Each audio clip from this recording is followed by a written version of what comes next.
Let us talk about segmented sieve. It is strongly recommended that you refer the sieve video before referring this topic. Segmented sieve addresses these two cases in the normal sieve algorithm. Let's quickly do a recap of normal sieve. In normal sieve, we were given a number n and we were supposed to print or count all the prime numbers smaller than or equal to n. And for doing that, segmented sieve was creating an array called is prime of size n plus 1. If you have input n very large, say 10 to the power 9 or higher, then normal sieve will try to create an array of that size plus 1.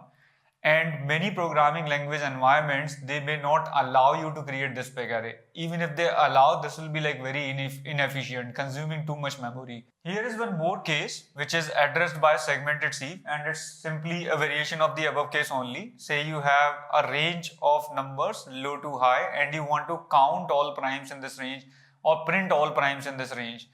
Again, in normal sieve, you will create an array of size high plus 1, and if high is very large, then normal sieve is going to cause problems.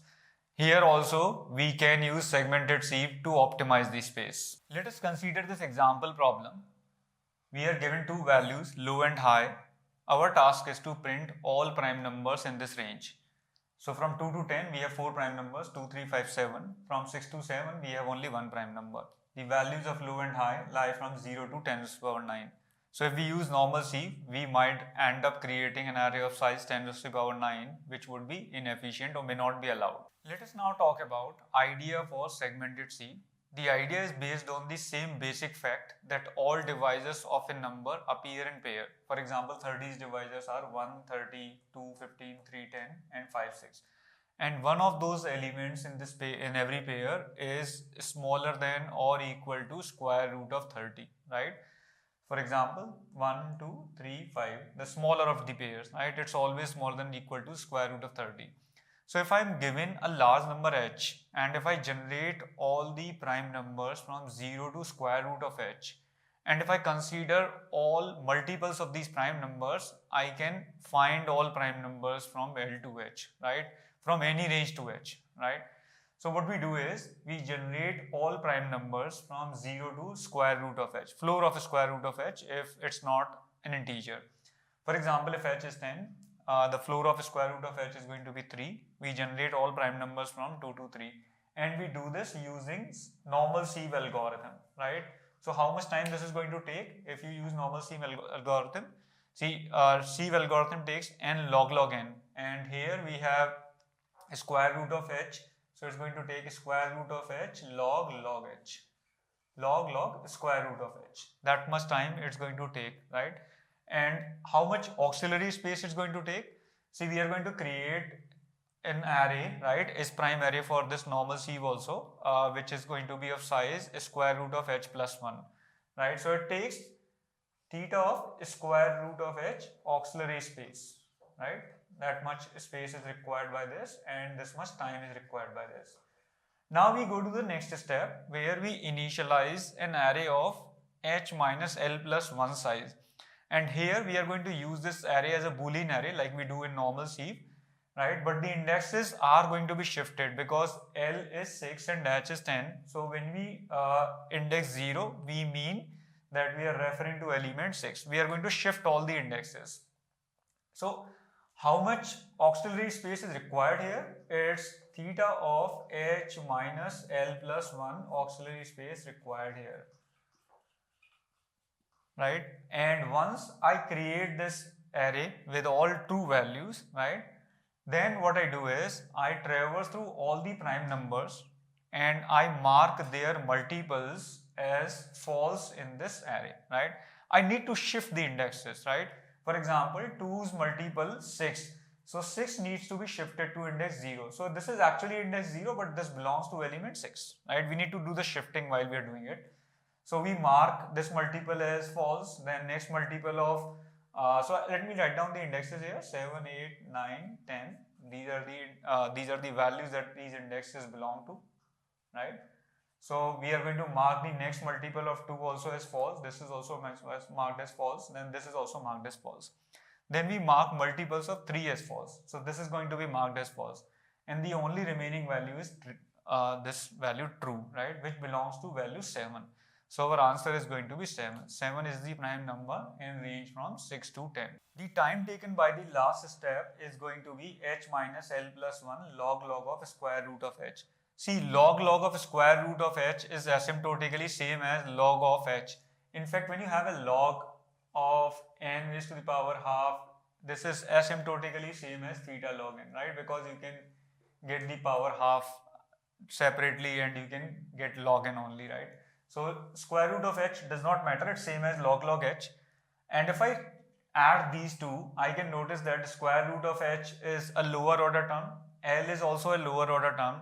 So I can write the time complexity of this overall solution as h log h. If I'm talking about asymptotic notations, I can write this as theta of h log h. That's the time complexity of the solution. And what would be the time complexity of normal sieve?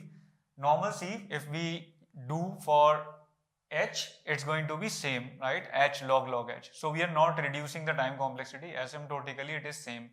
Let's now talk about auxiliary space. Auxiliary space required by the solution is theta of square root of h plus theta of h minus l plus 1. And how much auxiliary space that solution would require? Normal solution, it would require theta h. And that's the main idea here. We are reducing the space without compromising the time complexity asymptotically. Now you have enough idea about segmented sieve.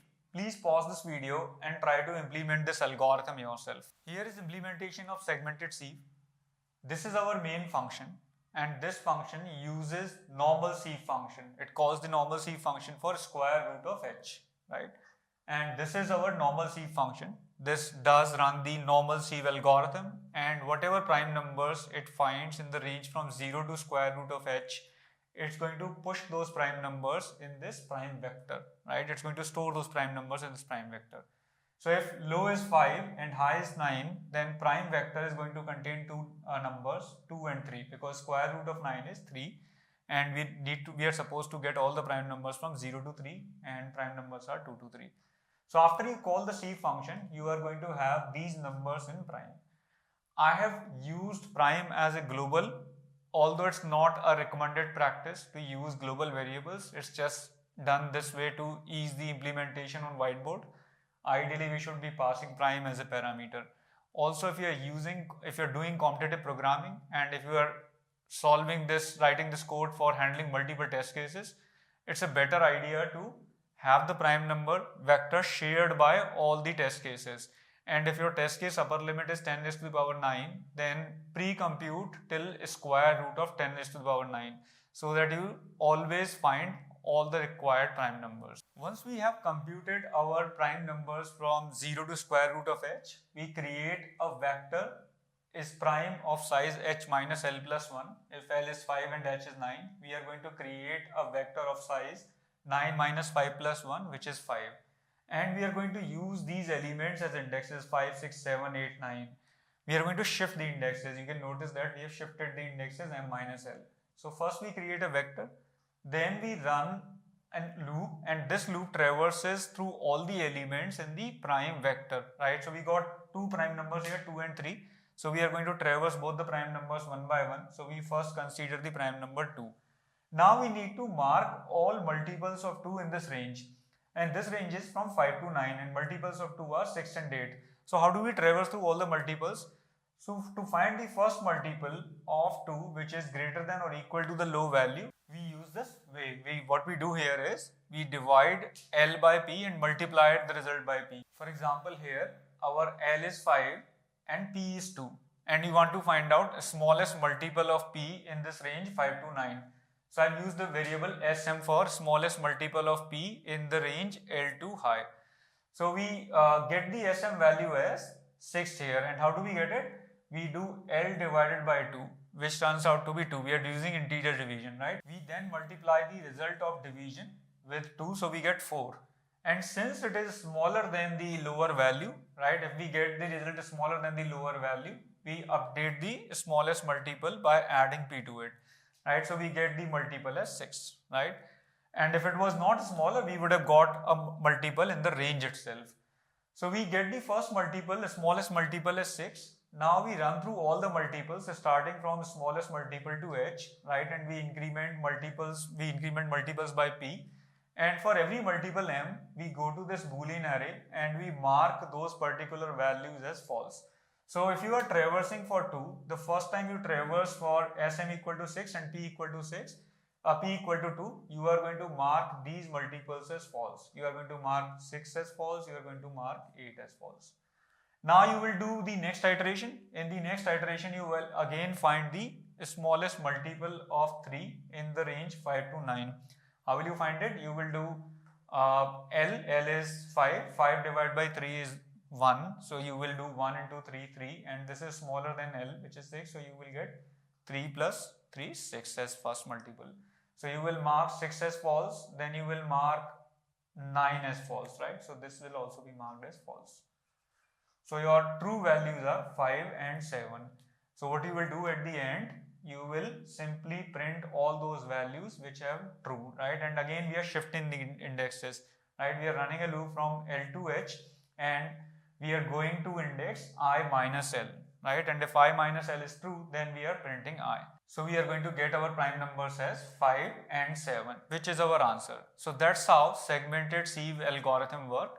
And I've used long here everywhere in place of int. The reason is simple. We use segmented sieve for large range, right? When you have large high value, then only you prefer to use segmented sieve over sieve. So it's recommended to use long here when you are using segmented sieve in a competitive programming problem.